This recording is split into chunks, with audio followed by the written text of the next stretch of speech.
2024년 6월 2일 베이사이드 장로교회 순모임 교제 제74과 하나님이 영원히 견고하게 하시리로다. 시편 48편 1절부터 8절 말씀입니다. 고라 자손의 시, 곧 노래시 곧 노래.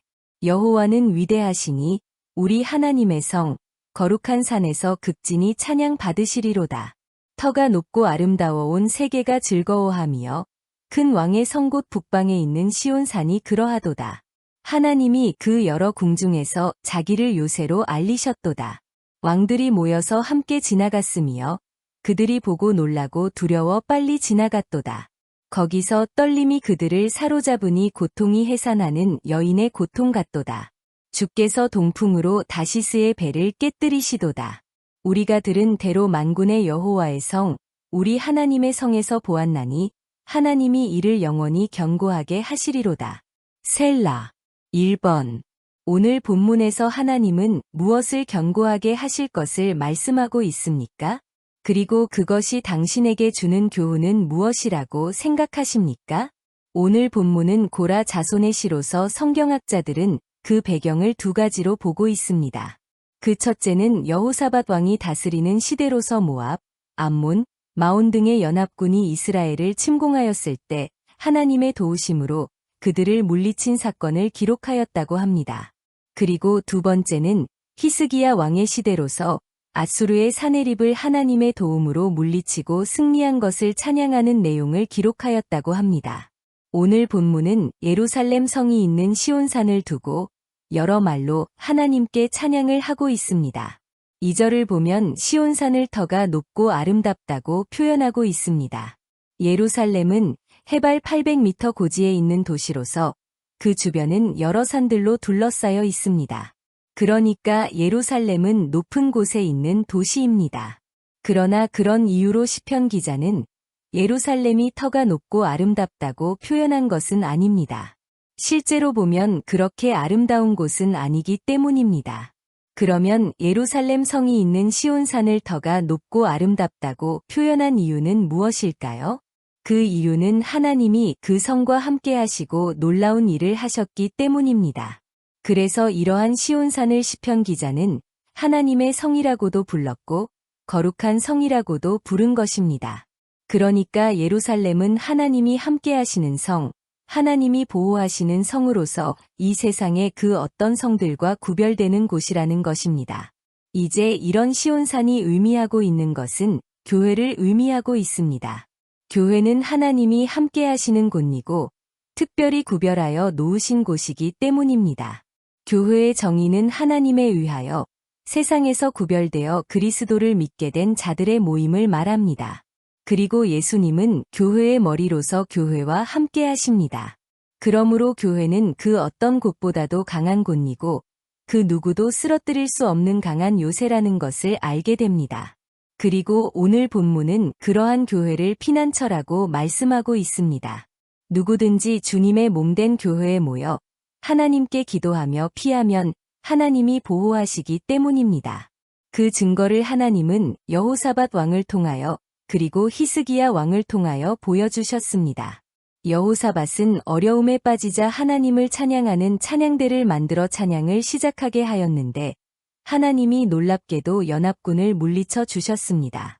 그리고 히스기야 왕은 아수르의 사네립이 하나님을 조롱하며 이스라엘을 위협하는 그를 성전으로 가지고 들어가서 하나님 앞에 펼쳐놓고 기도함으로 하나님이 아수르 군을 전멸시키는 것을 보게 되었습니다.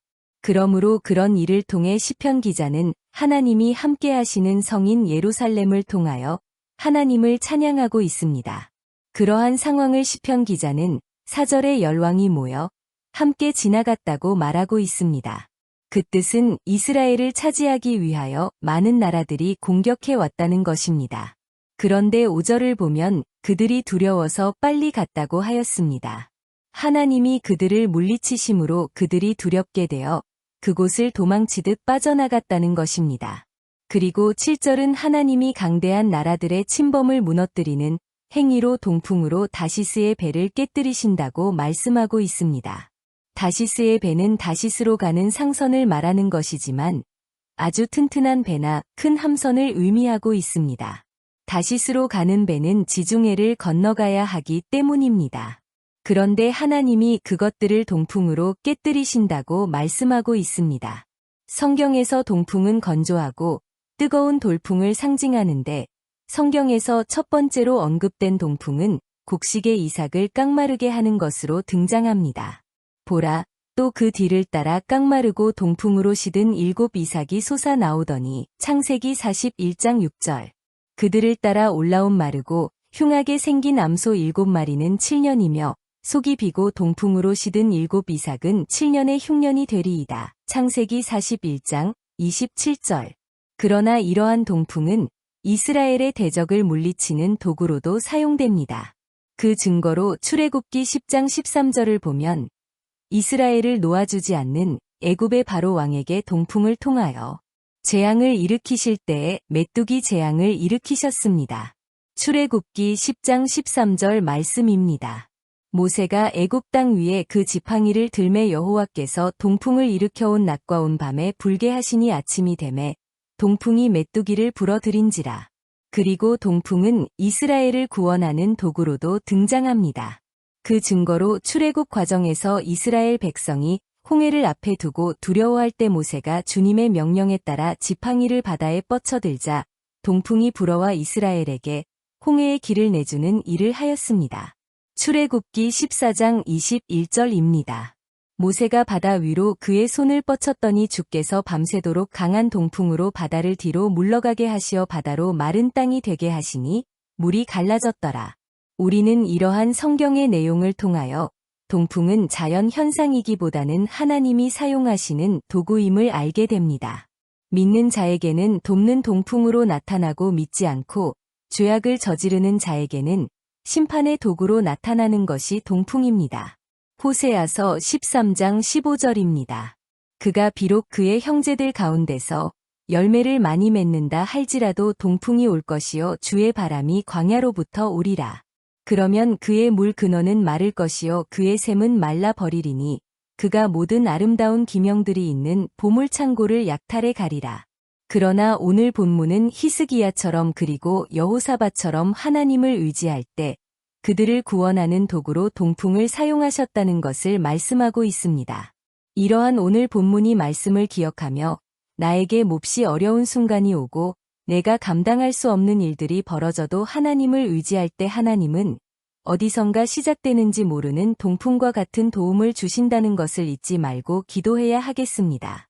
당신은 어려운 일을 당했을 때 하나님을 피난처로 삼아 그 어려움을 피한 적이 있습니까? 그것을 서로 말해 봅시다. 2번. 오늘의 말씀을 통하여 새롭게 느낀 점과 결단하는 바를 서로 나누어 봅시다.